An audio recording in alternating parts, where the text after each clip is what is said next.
Linares, and I'm here with John. We're going to be your moderators for today. And we're going to talk about artificial intelligence and where that rubber hits the road for you to mix some more metaphors. Absolutely. And I hope you guys had a great breakout. We had a breakout here in this room earlier called Crossing the Unleashed Divide. And the fun fact is that there were around 10 churches are meeting upstairs right now. And just from different denominations for this church to fall. And I just saw the pastor, and they're talking about they're planning a prayer again. The timing of it is literally cross denominational divides, and while we're also crossing denominational divides again. That's very, very nice.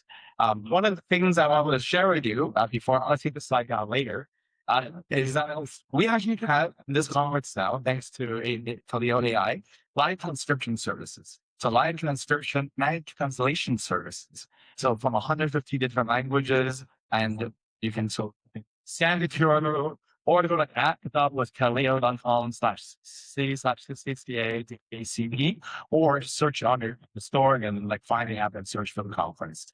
And this is not just for this session; it's for all of them. So it's going to continue on for the entire mission. So this is a good example. I'm going to give it up for a little bit, and I'll take it down soon. But yeah, as I said, my name is Bosco Sum. I serve as National Associate Director with Lausanne Guzman Canada, and I'm also executive team of the CCCAA as well. My whole background has moved across pastoral ministry, English globalization, communications, and collaborative network spaces. So part of what I'm interested about this conversation is how differently various Christian communities approach communication itself. Like over the last little while, especially yesterday, and helping combine this convention, I've been realizing more and more that in many Christian spaces, we often blend together journalism, opinion writing, ministry communication, storytelling, advocacy, and organizational messaging without always distinguishing them clearly. And I think it's important that, as for different panelists here, that I think journalism carries different instincts and responsibilities around reporting, verification, and accountability, while communication environments I'm more used to are just more open and more in many different ways too, right? But AI, regardless, seems to sort of see many of those distinctions and mentions even more clearly right now. So this conference theme of reaching across divides in AI is already created divides between cautious editors and early adopters, between journalism and organizational communications, between efficiency information, between access and authenticity. So rather than mainly asking whether AI is good or bad, which is not the point here, we want to explore how Christian communication can preserve the trust, the voice, the credibility, the responsibility as its tools reshape our work. And so I'm really grateful to be co-hosting this now alongside Bill, as you've shared. And Bill is senior editor of Leap Today, former president of CCCA, also bringing journalism and editorial lens into the discussion. So to begin, rather than me walking through and reading everyone's bios, I think it'd be great to ask each panelist the same opening question, which will all introduce our perspective. So where are you already seeing AI affect your work for the people like to serve? And John, and maybe be able to So do I need to introduce myself by answering a question? Okay. Well, my work is largely with communication strategy for faith-based organizations. And so whether those are publications or churches or large Christian charitable sector spaces, everyone is grappling with AI and what their policy. But I'm on the board of Tyndale University, and what is the policy of the university for AI? In every room that I'm in across the spectrum, it's a conversation that we're having. And so I think that some organizations, by the nature of who leads them, are more open to change and innovation, and other organizations, by the nature of whether they're in leadership or just the culture that they have it's sometimes harder to change or to adapt to new technology, particularly if you're a larger org. If you're small and nimble, you can move quicker to try some new things and make some risks. And the larger ones take a longer time to adapt to any kind of change. And the smaller ones are working in real time and discovering, and the larger ones are still thinking about what their policies should be. And your name? Oh, my name is Joanna LaFleur. Thank you, Joanna, for that. I think I will enlarge this all differences to the 41. And then from a publishing, from a publishing journalism perspective, as well as a greater Toronto area specifically your perspectives, where are you seeing these pressures engage most actively? So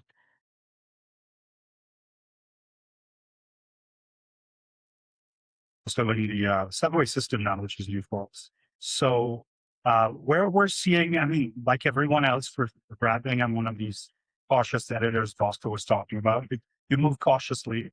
Our position on AI has been that you don't want to do anything that will damage trust, because trust is what builds your circulation. As an editor, you always think about your readership, who is reading your paper and why. You don't want to do anything. I think job one is don't break what you currently have. And so we've been moving cautiously. Most of what we've used AI for is to automate things that, I want to say don't matter, but my contact manager, right? We have 500 publications, 500 congregations.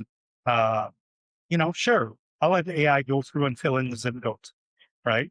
If it can save me, I'm looking forward to the day where I can have a full AI bookkeeper, because I hate the bookkeeping. I just hate it with a passion. And if I can just come in and, scan my receipts or whatever and have that ready at the end of the year, that'd be great. But in terms of the editorial, I think we have to be careful. And that's where, naturally, most of us sit in this room, just finding ways where AI can help us with our productivity without, damaging the trust of the organization we're on. I think a lot of writers, and bookkeeping, the two diagrams don't overlap very often. But yeah, so, and then Aiden, your work is just both church technology and translation. So what do you already see this shifts happen most times? Yeah, thanks, Bosco. Yeah, I'm Aiden, and really this Kaleo AI is at the intersection of churches and AI and translation. The really interesting thing with AI is translation has been one of the number one use cases for large language models, and so the cost of translation has just come down so much. And really the mission of Kaleo AI and why I started it is to help bring this translation technology into churches and make it very accessible as AI has brought the cost down. And so, a little bit of backstory, I guess, Kaleo started just out of the need in my church on the west end of GTA. We have over 70 different languages represented in our church. And so this just came out of a practical need in our church for translation. We had, live translation into Spanish, but, we were obviously just scratching the surface of the need. And so the other interesting thing is, we are not trying to replace human translation, but this is just let us augment the human translators with all the other languages and capabilities that, would be literally impossible to accomplish with human translation teams, especially in small churches. So, very, very cool, very thankful to just see the Lord using it and just helping churches reach people with translation. Thank you so much. I don't know if you know this, but Toronto is one of the most diverse cities in the world, with over 150 languages spoken anyways in the city. So being a welcoming church in this space, that actually being able to welcome in every language. But this tool, being created, I think it's a wonderful thing. I want to say, Bill, as you listen to this one journalism and it's short questions, why is it shift? So mine's Bill, and the hardware, mainly in a journalism sector, working on a magazine called Faith Today. And so I have two examples where AI has come into my world and disrupted things a little bit. One is I've had new freelance writers approaching me out of the blue, offering to write things, and then submitting and having a great concept, but sending in text to me that was clearly AI generated text. And I realized pretty quickly that the way, and they're not being honest about it necessarily, or mentioning that up front. So I've had to intervene in some, what I would consider a production process for an article to say, hey, if you put a stop to this one, it's not going to go any further. And I realized that the way The filter that I'm going to use that is going to help me is to continue to emphasize, as we always have, the importance of interview-based articles. So even when an article is an opinion piece, it needs to quote someone else who is important to our constituency. And the writer is going to need to provide me with the contact information of the person that they're quoting. And I am going to phone out that person and say, did you actually get interviewed? That's the kind of screening that I think is going to be necessary, at least it wouldn't be necessary with regular writers that I already trust and am familiar with, but with new writers, there's an increasing number of screening that I'm going to have to do. Traditionally, when a new writer would approach us, we would talk to them. We would ask them for clips, so examples of previous writing. That's not so helpful anymore because a lot of people that are using AI have published articles in various other places. And so they can show you these examples where they've been published by other publications that doesn't necessarily prove anything. And then, so the other thing is, I'm with new writers again. I'd like to be doing a telephone interview with them today. Where do you live? Tell me more about yourself. What's your Christian background? All that kind of stuff. Again, to filter out potential bad actors. The one example that I had is kind of fun that happened recently is we had a person approach us named Margot Blanchard. And I thought, oh, great, Margot Blanchard, you seem like an interesting person. This is a really great idea. And I typed that name into Google. It's a kind of unusual spelling of Margot, Margaaux, instead of OG. And all the talk stories about Margot Blanchard are how she is an AI generated person who has published a whole bunch of articles in the UK that have been taken down by well-known publishers, including something like the BBC or something. Well, I don't exactly remember what they wrote. So that is kind of an interesting thing to kind of deal with. And so that's changing the landscape of how I edit and how our publication screens people incoming into our workspace. And I forgot the other example I was going to share, but that maybe some of you can riff off what I just talked about. Does that happen to you at all? What are you seeing in terms of needing to be careful about screening people that might not be fully honest with you and they did a cohort you think you're doing? That reminds me, recently I was invited by a pastor that, spoiler, it was not a real person, to come speak at I speak sometimes, so it's not unusual to be asked to speak. And I got this thing, but it looked like a really good deal because this was like in England, this was a conference that looked like a lot of fun to go to. And then I went in, this fake church with fake conference even had a fake website.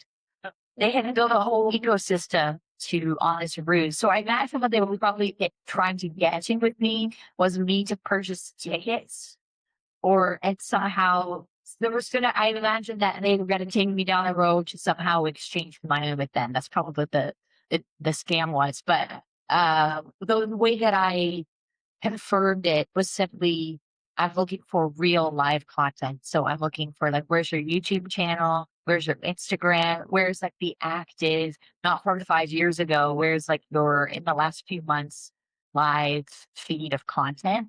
And in that case, it didn't exist.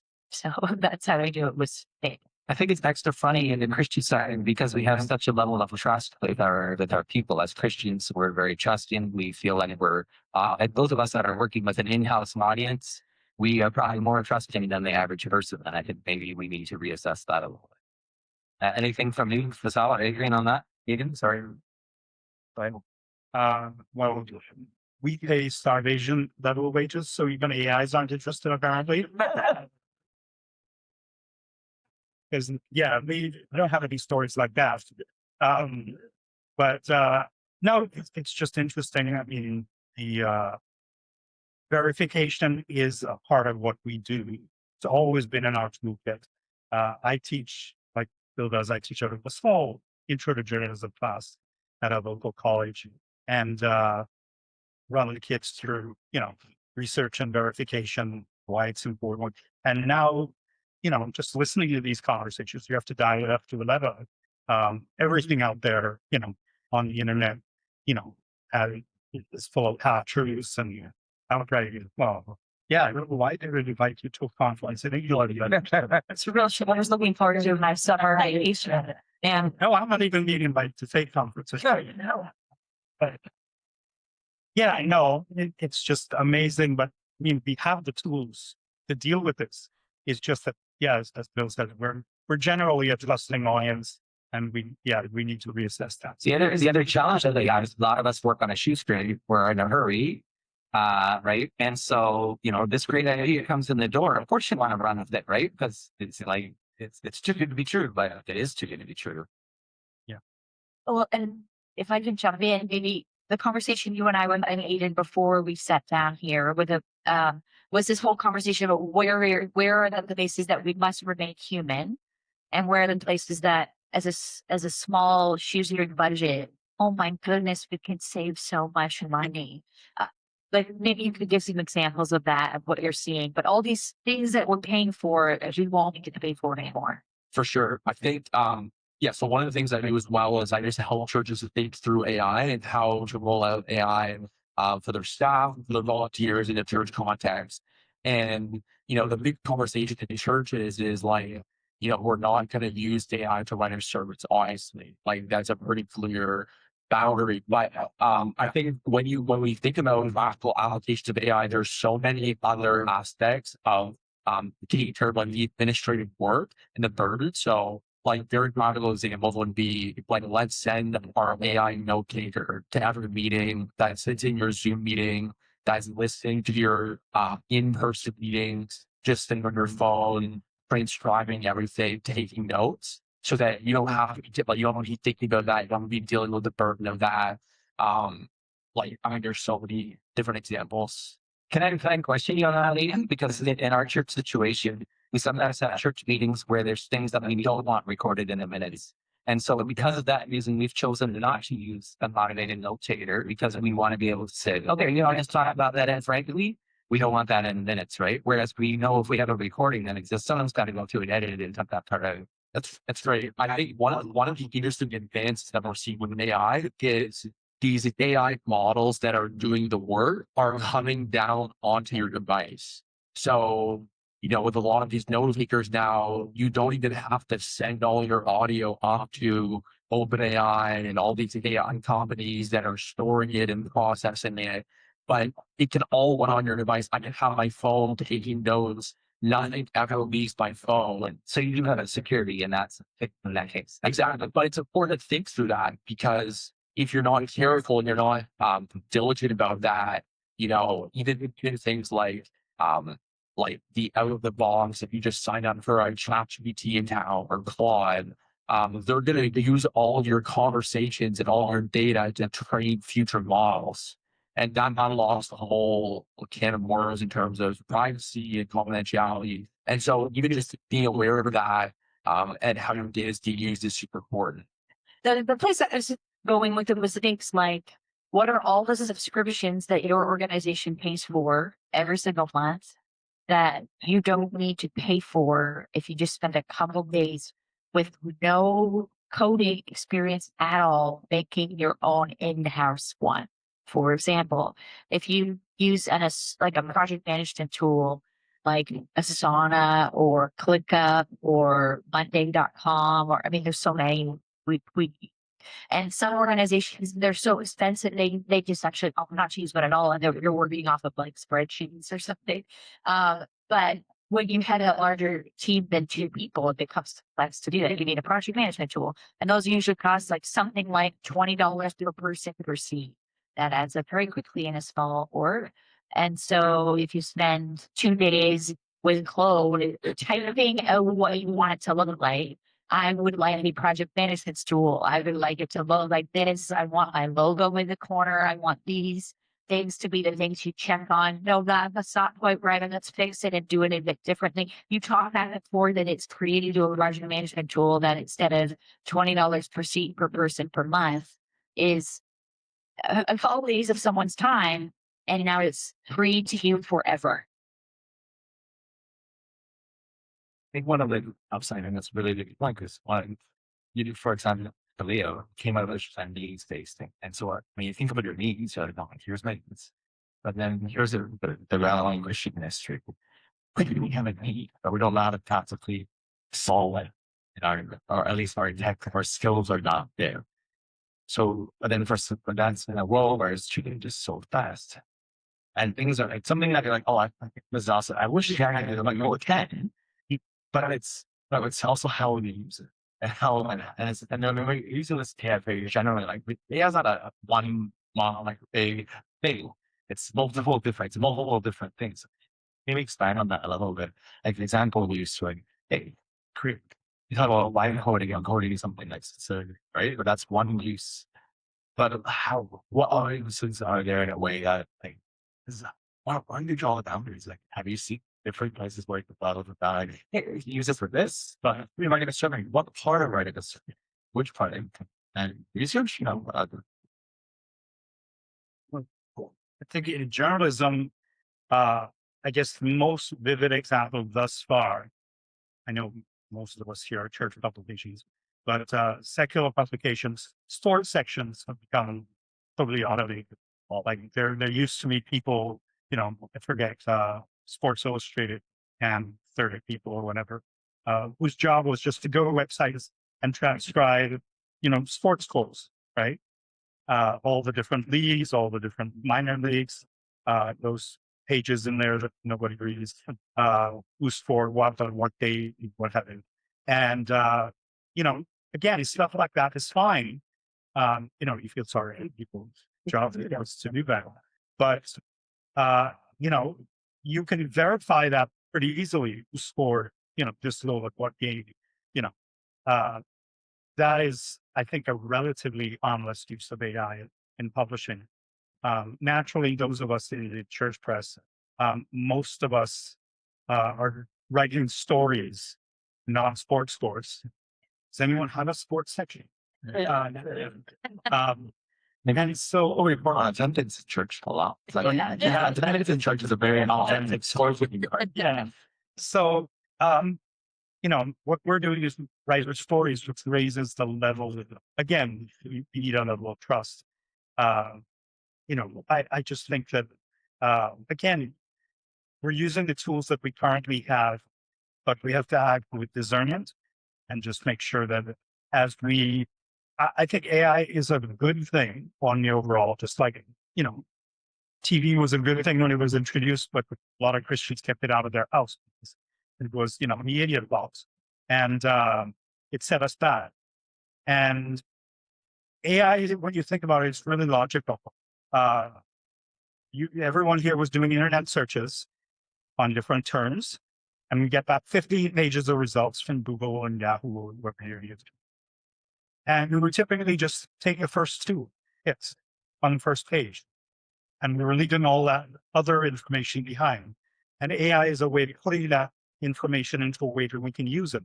None of us have time to sort through 50 pages of Google searches for everything you search out. So if you bring us the information to our fingertips, but again, research and verification go hand in hand. And that's where I think it makes sense. Yeah, I think one other helpful distinction to be aware of when we're talking about AI is, calling when we think of AI, we're thinking of generative AI. So it's a chat interface and you're putting some text in, you're getting a bunch of text out. But what's helpful, it just as I'm sharing work with churches and, people who are just getting into AI is, there's lots of different modalities of AI. So these would be more there's also bounded, closed loop AI systems. So for example, in Kaleo, part of the whole system is it's called a speech to text model so you put in audio. So in this case right now, my voice, the live audio is going into Kaleo. And then with 99.2% accuracy, we're getting the English text of what I'm saying in real time. So, and there's all those different modalities. Even in terms of translation is another big one where this isn't some open-ended generative system, but it's on guardrails and it's a closed loop system. And then we can also double check and verify the accuracy and verify that it's working. So it's just helpful to understand not everything is this open-ended generative kind of system. or even internet connected, right? Right. We'll keep talking, but just to let you know, your questions from the audience are also welcome. So if there's something along the way where you say, but what about, or in my church or in my publication, just raise your hand and go for it. I see a hand already. Go ahead. So we have a question, what about the environmental impact of AI? I'll say, I was at a session recently of someone who was done some research on this, and her point was, everyone is worried about water usage and data centers. And her point was that it's not exactly a good argument because data centers are not just built for AI. They're built for all kinds of different things that are related to cloud computing. And so to say, AI is evil because of data centers, like that, it's more complicated than that.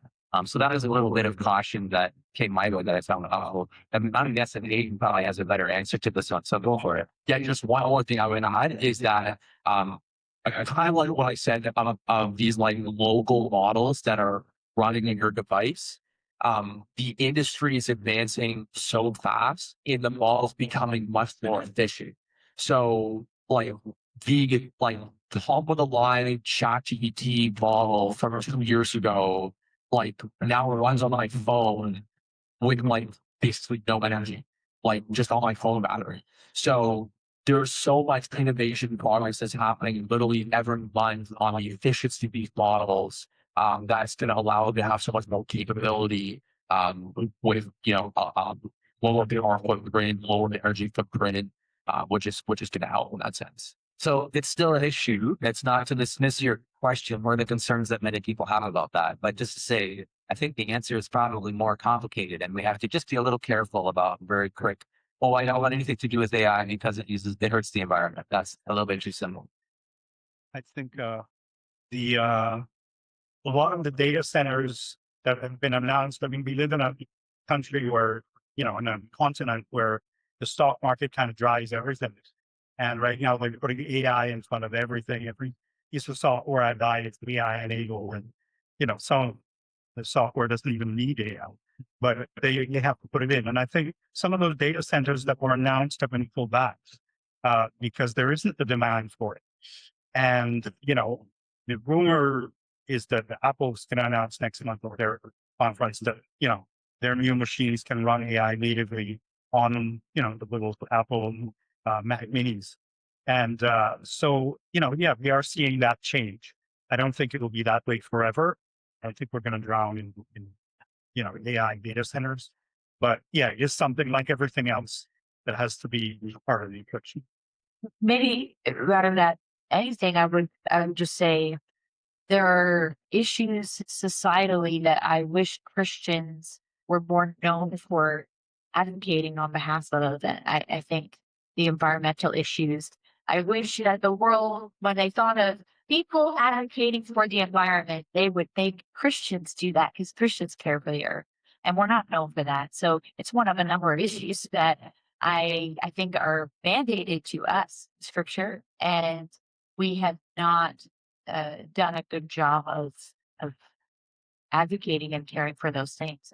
Whether those are children or the environment or a few other items that come to my mind. But I appreciate the question because I do think we need to care about it, and we shouldn't be jumping in without moral and ethical consideration. I really appreciate that. One of the points that you said about it. One of the things I'm curious about is, and I got work show is of how many people you've ever there's obviously what you can use, but like if you use any AI tool weekly right now, because I don't know and here's kind of the reality. So for those on video, I would say we got about 20% or 15% hands. And I would say almost all of us are busy and we don't realize we are. If you have a phone, if you use a computer, if you have Gmail, you are using it. And that's part of the world that we're living in, where things are already given to us, but it's why they are big grabs because it's already here. And essentially, that's actually the question. Go ahead, Bob. I'm wondering about the morality of AI in terms of job losses, in terms of it's involved the next industrial revolution, which really means a change in the whole structure of the economy, and it's being run by billionaires. The AI investment has been from the billionaires. So Yeah, so just to repeat what Bob's saying for those who couldn't hear, he's concerned about the morality of it in terms of how it's shaping it's in sync with changes to the economy such that it's controlled by billionaires and it's like we've heard earlier about people that are losing jobs, but there's a whole economic restructuring that AI is kind of part of. So I don't know if anyone wants to take that on. In the publishing context, which I guess first we approach that question, one of the core principles that I've been, relying on with Christian Peril is don't let AI make your network any small.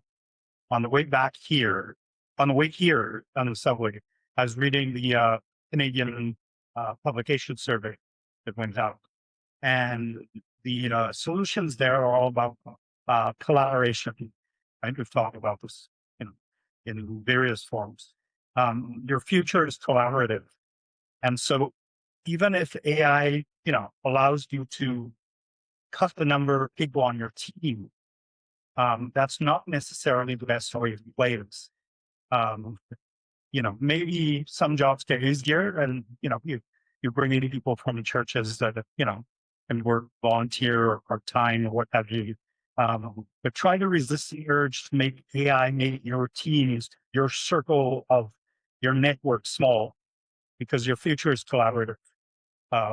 We're seeing the city leaders collective spring up across North America, where churches are working across denominational lines to accomplish amazing things. There's great things going on in that network. And the denominations are still important, but people are working across those lines. And so your future is collaborating with each other. And I think we saw that in that survey, with proposed solutions. And so if AI, it gives you a way to get some of the work you don't like versus the work that is tedious, yes, by all means modernize. But don't shrink to the point where you're just, 5 people around the table, depending on AI to, build your project. Efficiency is not necessarily the number one Christian virtue, right?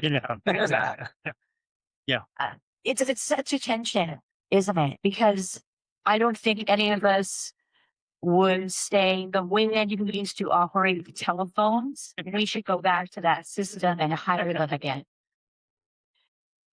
No one would suggest that. We moved well past it with technology. And I imagine there were women who lost their jobs and could never find another one.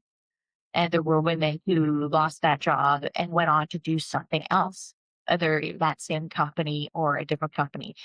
Not to, again, we're trying to talk about such a big topic in a small period of time. That idea of AI won't replace your job. It's the person who knows how to work with AI will replace your job.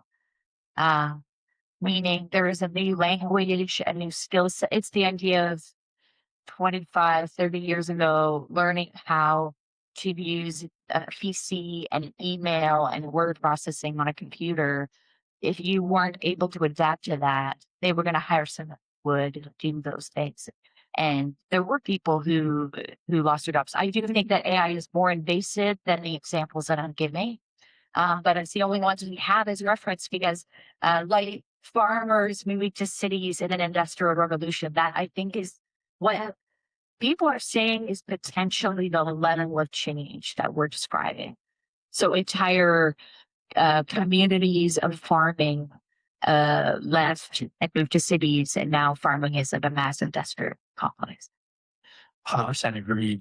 I would just say it's very hard because nobody really knows what's going to happen over the long. Like, how is it actually going to play out in the next 5 to 10 years? Just with the piece of development. So yeah, nobody really all of the academics and the researchers are going and looking at this, and they just don't know yet because it's uncharted territory. What I would say though is what I'm holding on to is this is a unique opportunity for the church to shine a light and to have message the gospel be greater than like when people are in crisis because they're losing their job and maybe their identity is placed in the wrong thing in their work. This is an opportunity for the church to share the gospel and to bring hope into that. I love it. I love that the fact that there's opportunities. And so basically what is happening in the culture right now. One of the fundamental things of this, I think that's why it's so we do it all by reading this through and we use where we are right now. But that's, I think from a communicator, we have to learn objective, like what is going on. I don't know if you know this, but so 6 days ago, I saw an article on one of the tech companies that oligarchs actually brought faith leaders together. And this is not Christian media about it. This is like CTV. Like we're writing about this or others said, hey, we brought them together and consulted like these AI companies are consulting religious leaders and faith traditions around ethics and moral formation. And so you can actually search that on yourself. That's like, wait, why aren't tech companies reaching outside purely with technical expertise? And why are they reaching out to this employee? And this is not it. It's image protection probably more than a sincere desire to find greater ethical integrity. Of course, sort of the question, but billionaire businesses are run for wealth of shareholders, and when we look at the ethics of the gospel, love, joy, peace, patience, kindness, goodness, faithfulness, gentleness, self-control, where do those work with, and where are they in stark contradiction to any kind of technology or way that we work? I mean, there's lots of other things that we live in the empire. And so there's many things of the empire that we participate in and probably need to reevaluate. But I do think that, I guess, the church has always stood as a prophetic voice in the empire and against the empire, to say, take heed. What are you doing to your soul? What are you doing to other people? And I'm thinking that certainly as a group of media and publication people, there's a lot of opportunity to be that voice of truth, whether not all fear-based, but honest about where is this the conflict and how is this changing us. That both that's usually about not about AI, but about tech, the anxious generation. There's been hugely popular bestseller in the New York Times and all these things about how these phones and this technology in our pocket is harming us. And people are really open to that conversation in a way that I don't think was true 20 years ago. I think I'm going to be a little less cynical and say that it's not all image. I think there are genuine people who are building the AIs, have seen what is going on, and they have genuine concerns, and that's why they've sought out church leaders in some places. We had what is the social media for AIs Moldbook the other day. An AI on a social media platform for other AIs. Started its own religion, convinced 42 other AIs to join. Which is hilarious, but also, makes you step back and think, okay, where is this going? And so, it's an interesting dichotomy. The other day in downtown Toronto, for a faith tech meeting. I don't know how many of you you're based in cities with a faith tech chapter. If any of you know what that is, that's faith tech is a ministry that started here in Ontario. It's now right across the world, actually. We had to 40 countries or something like that. And it harnesses the skills of those working in the big tech companies for kingdom purposes. So they do hackathons, they bring ministry people and they pair them. In the church, we have people who oh, you're a tech person, go do the PowerPoint. And these are people with really high level skills. And if there is a tech chapter in your city, you should absolutely join in and go meet some of these people. Aside from their stories, they have tech that could probably help you and your denominations and your local congregations. Faithtech.com is the website. I was down here at Christians at Amazon. There's now a basic group for Amazon employees, and they are operating in 100 countries around the world. There are countries with no explicit church because of, they're persecuted church countries. And Amazon has a meeting for Christian employees, which functions as the church. So there is a lot going on behind the scenes at some of these tech companies, and a lot of Christians using their skills. So I think that's where some of it's. I appreciate your putting my skepticism a little bit more into context. Right. Yeah, I think some of the AI companies are really weird when it comes to this. And so in Claude, which is behind Claude, they treat when they refer to Claude as a person. And so they brought some of these fake leaders together, and they're literally, it's a very, very weird perspective. And thinking about their AI as a person, which opens a whole other set of issues. But very strange. That's all that I have to say. I think that's good. So, as Christians, we say the word not all of the world, in the world, right? I think the fact that Silicon Valley has actually been like a leader in terms of more resource groups and whole discipleship workplace, and it's actually being led. So I was chatting with the founder of Christians at Amazon, and she was sharing actually the Gen Z community all times. It's not an older leaders who are very rushing, and it's the majority of the Gen Z leaders. For them, we want to come and pray together with others. We discovered we're open about it. It's so with all of a sudden, but what remains humanly, for example, from those examples? Prayer. You can't have AI pray for you can right there, but you can't pray for you. So that's what I'm like. In fellowship groups, it actually makes that fellowship space for the deck coming back. So what other really humanly issues that I should make and revenue? Question in the back. Go ahead. Just in that realm, I do know with the growth of Christian nationalism and that movement within billionaire companies, I do know that is a part of this conversation, and probably a majority of part of that conversation about trying to integrate faith within specifically in the U.S., American company as it relates to AI because they do see a market because of Christian nationalism. So I just want to put a very word of caution when we're talking about how the Christian and faith are integrated into these companies, because in the United States, Christian nationalism is our government right now, ran by oligarchs who are going to market for that. They're all in China together, right? Yeah. But I think that is something that we all have to also talk about as the publishers of faith and humanity and morals and values. That there is a lot more to it than just inviting Christians to have a conversation. But Christian nationalism has really infiltrated into our business sector, and not being that is a huge conversation that has to be. Another I think I see. For those of you who didn't hear what one gentleman was saying, he was talking about Christian nationalism being a factor in these businesses that are being willing to face the reality or even convene a space for Christians within their ecosystems.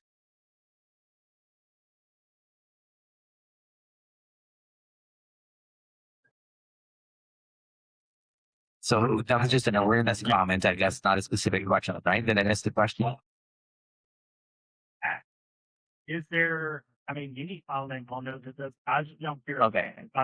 Because it's talking Christian nationalism is talked a lot about in the U.S., but not as it relates to businesses. It is a hunting machine, and I think that is also something that I hope people really start off. So does it call to encourage us to discern, and maybe and the panelists have a comment on that? How do we make sense of this alignment that's happening, and how do we discern about that where Christian nationalism and sort of the AI billionaire kind of complex kind of go hand in hand. Well, I was just saying the other day, I know more billionaire friends. My current friends aren't very much for me. But the way I look at it, I mean, Christian Herald is in such a wide variety of congregations, people from all sorts of viewpoints.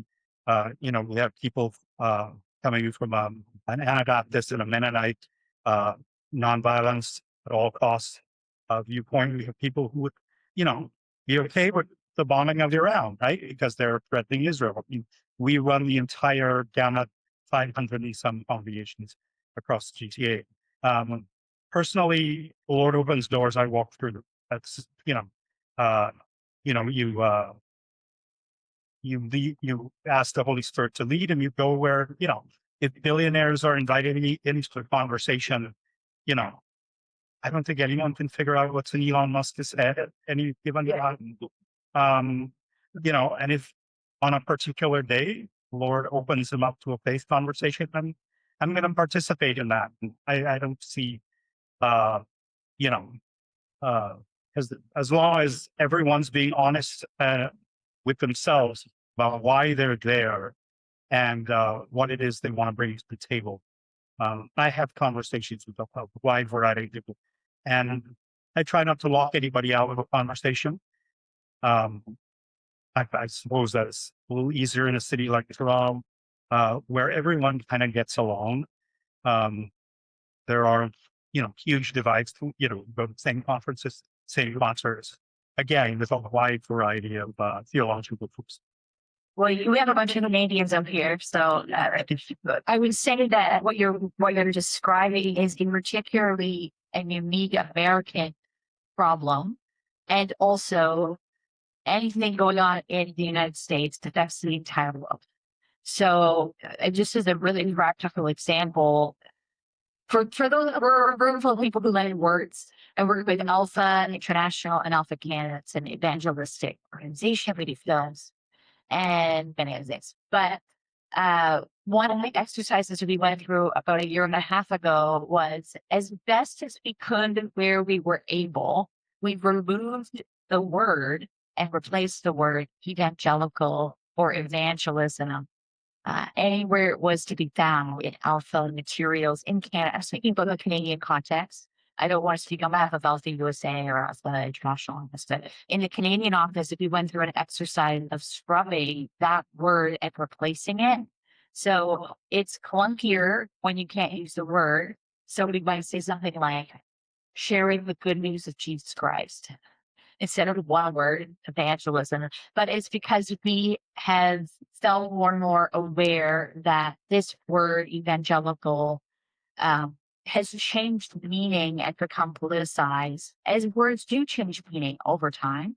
And if there was a word, or in this case, a phrase that we could get rid of this word that wasn't really helping us right now, because it has become so politicized, particularly out of our friends to this now, that and we're an organization that's trying to talk to people who aren't Christian about Jesus. So if they see that word and it makes them think of Christian nationalism or a political idea, that's not actually what we're talking about. So we need to change the word that we're using now.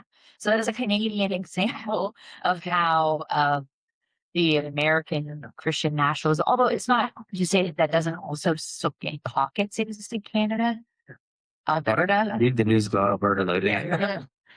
But and just to say that it's a very real piece, and I think that that's the practical example of where we can be thoughtful about how, and you know what, AI could help me find where that is on every page of my website and change or replace it. The empire also helps me fight against the empire. Yeah, that's not living out of a Christian Christian way of thinking, right? So we live in a dynamic world. The world's changing, technology is changing, politics is changing, right? How are we, the countercultural people of Jesus, that have a different value system? And the ways that our value system are going to be countercultural is a constantly changing thing.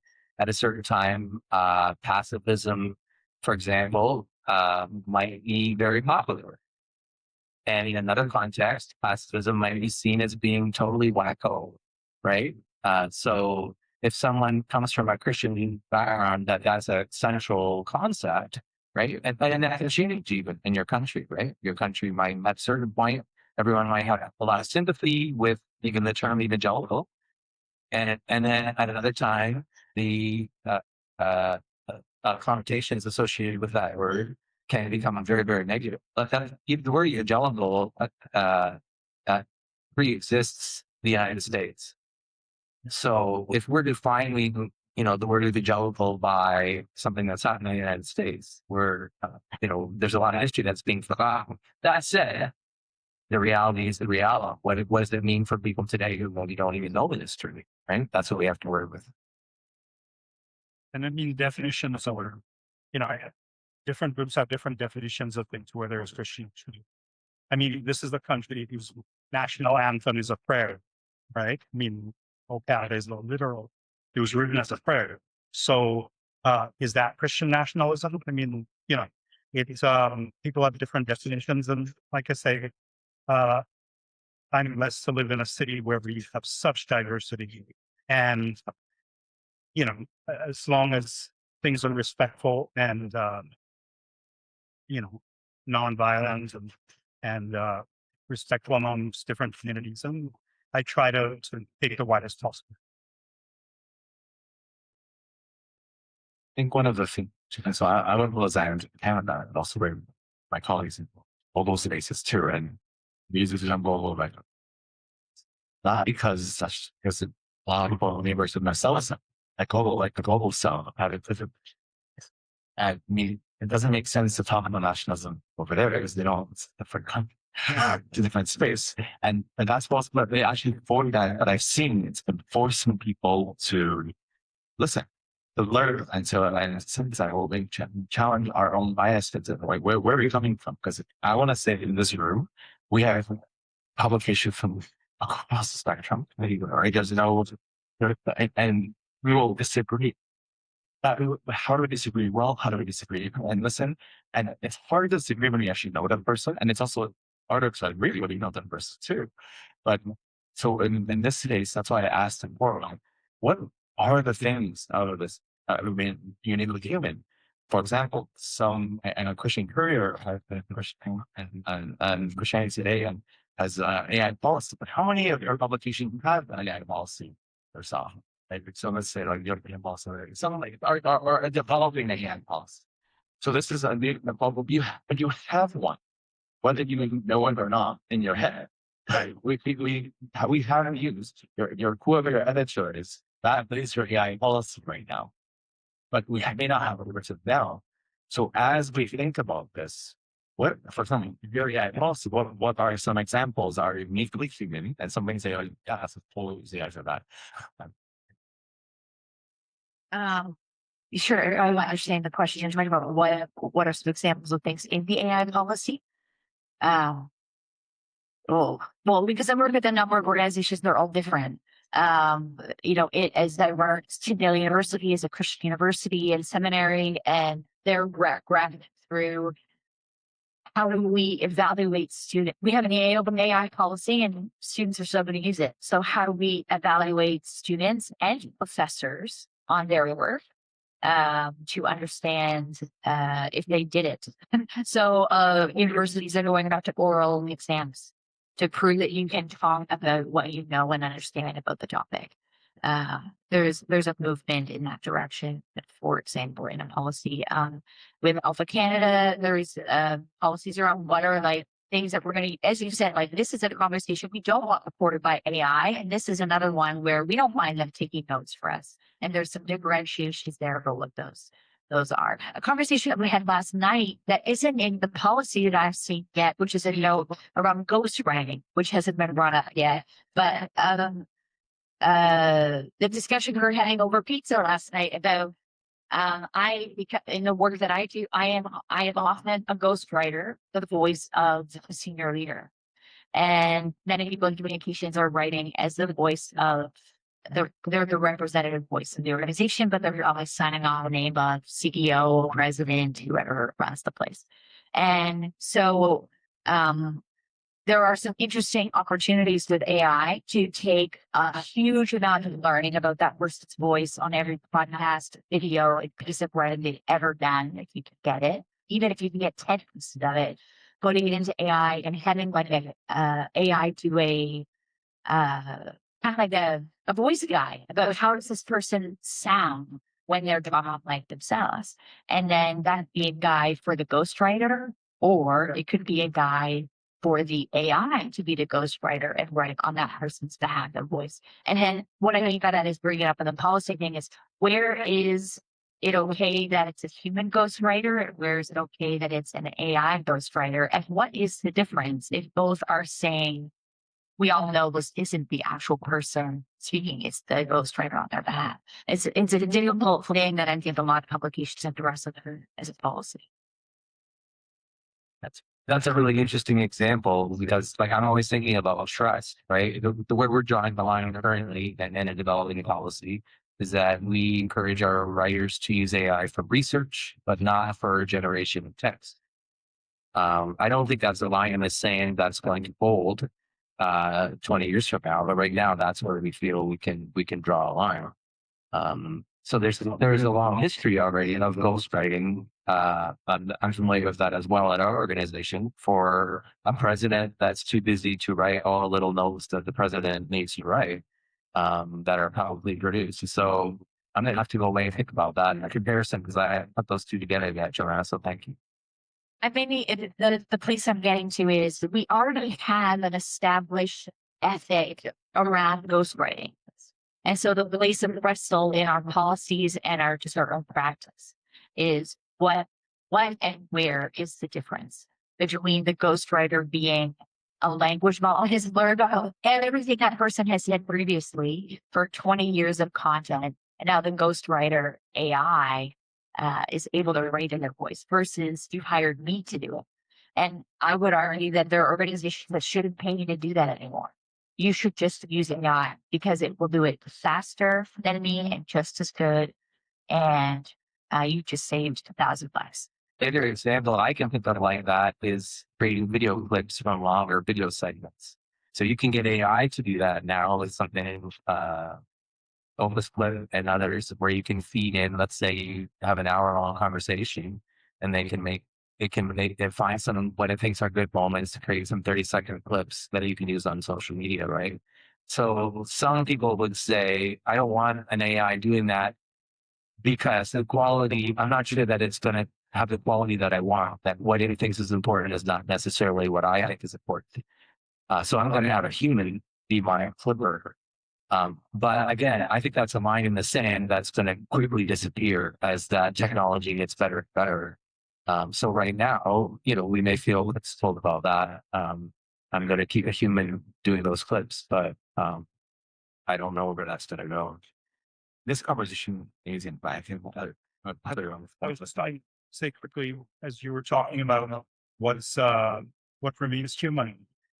We kind of talked a little bit about opportunities, and I was going to ask anybody here, do your publications get into affiliate marketing at all in terms of like books for sale or anything like that?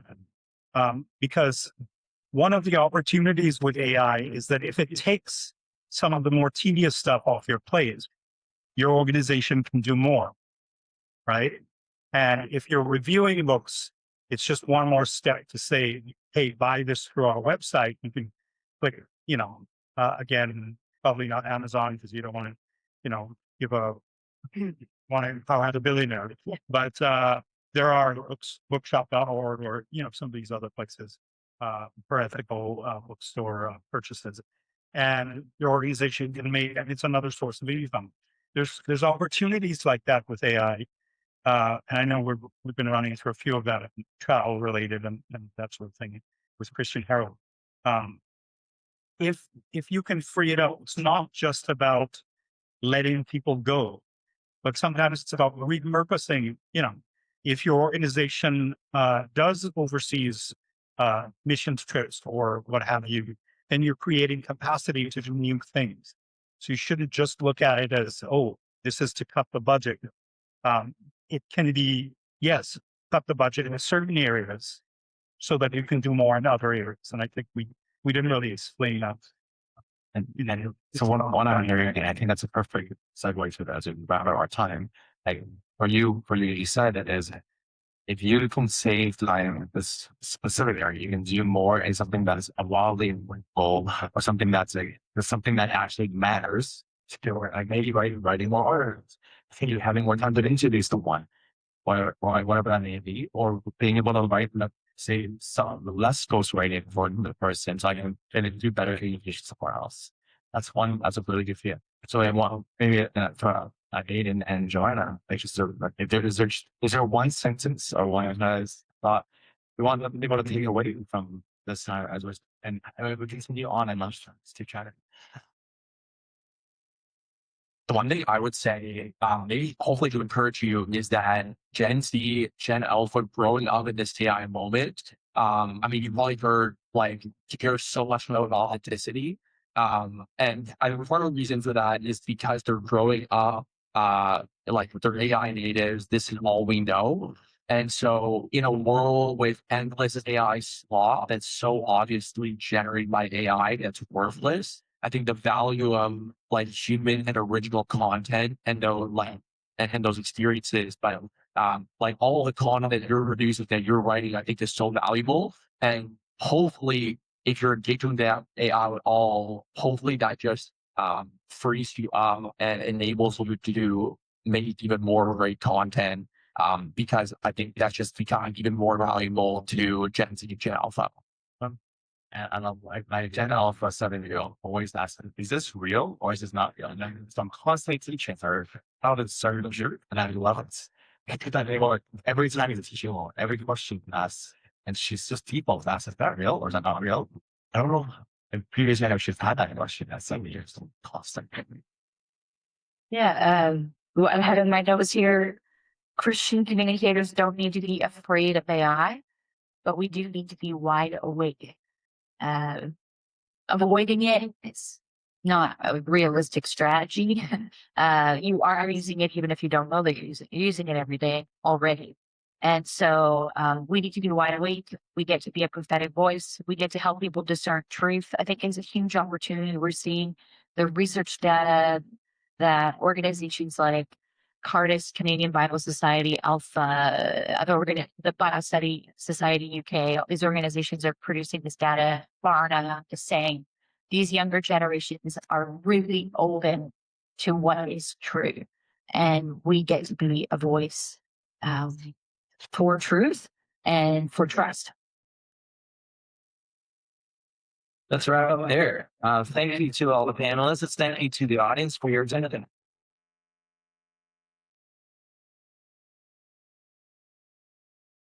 That's a mic to you, Rebecca. Sure. Thank you. All right, everyone. So we are now moving into our lunch time. Our friends are setting up lunch. If you need a bio break, the restrooms, washrooms are in the lobby. If you came in to the right of the registration table, we are going to. Jocelyn, do you want to speak now? So I'm going to invite Jocelyn, Bell, and Maria from Transcontinental. And other friends to come on up to the stage. Jocelyn wanted to share some of the successes. Yeah, so thank you, panel. Sorry. Diane's going to come out and apologize. And then we'll give you to lunch. We'll give ourselves a little bit of time to even settle in, and then we'll shift into our best practices or best notice discussion. So be prepared to share what you think your best move of 2025 was. We won't hear from everyone. So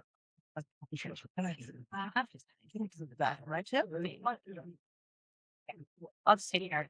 I kind of feel like out of all the discussion about AI, that I'm ready to talk about Prince and how much I love Prince and how tangible it is and how beautiful it is. And put up your hand if you love Prince because, man, all right. It's my real pleasure to introduce some of the sponsors for our rest. We've got Maria Lugo and Darren Holiday to Doctrines and Monumental Printing. Rodney Westby, they're fine for many years. And they have just been such a reliable and just wonderful partner for us in our work. Um, during periods, I think, even during the pandemic, when other colleagues, not just in church media, but also in secular media, were talking to me about how they couldn't get in the paper. They just sending the paper, or they couldn't get the stock they wanted, or the prices had skyrocketed. We had a steady presence with printing. And that's in part because they're the biggest printing company in Canada. And so they have the kinds of vote if that's needed to negotiate prices and for their clients and to get the stock, to get their hands on stock that we need. I work with many vendors in my work, and the best ones are the ones that you don't have to worry about. And Transcontinental sort of like that. They do their work and they do it well. And when the issue thrives, they are very professional, answer quickly, and we get things resolved. So it's been a wonderful thing. Other printing companies email me and say, "Hey, can I give you a quote? Give you a deal?" And I just say, "Good, feel good." I'm sitting in the Transcontinental. So okay, this is Maria Lukeman, Darren Holiday. Please spell for that.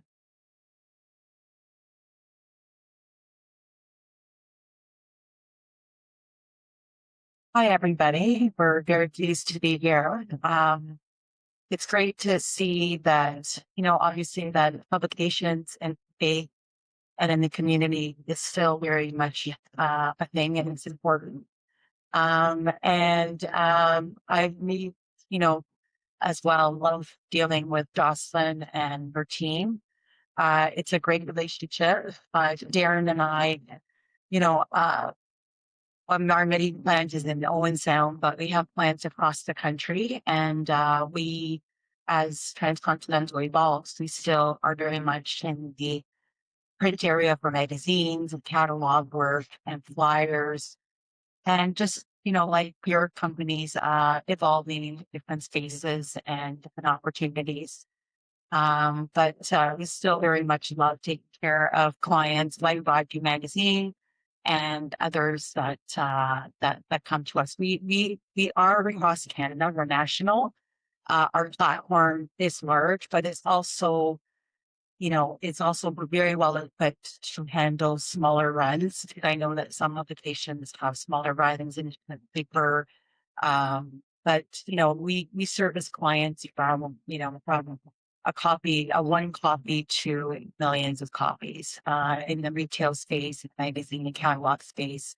And we have other products that are being developed. Yes. Yeah, and I'll pass over to Jerry to give you a little bit more the bigger shield on where we're at and what we're going to be. Okay, and this is working, so perfect. I came in from Owensound this morning, so I apologize that I'm a little bit late. Everybody knows where that is. It's about 3 hours north of here, but it takes 4.5 for some reason. I don't know why, right? But anyway, very happy to be here. And thank you, Jocelyn, for giving us the opportunity. When we were approached a little while and we jumped at it for sure. To support our customers, but be in front of you folks. And one of the things that I loved a minute ago is the amount of hands that went up and said, "Who loves Prince?" That's awesome, because we do. But I caught the last part of that panel, and I just wanted to make a quick comment because authenticity came up. And I love that word because one of the things that really works in the print favor is authenticity. In the digital world that we're in right now, there's a lot of noise and there's a lot of stuff that is not necessarily trustworthy. And a lot of studies we do say that print is the most authentic medium to deliver messages. So the fact that the hands were done about print, I love that because it very much coincides with what our priorities are as well. Again, from a print perspective, again, thank you very much for the compliments, Justin. We very much appreciate that. But we take a lot of pride in our relationships. We are a large company, but we don't operate like a large company. And I hope that comes through in our customer interactions. If anybody's interested in chatting with us about what we can do for you, we'd be certainly happy to. But just happy to be here, happy to support, and thank you very much for having us today.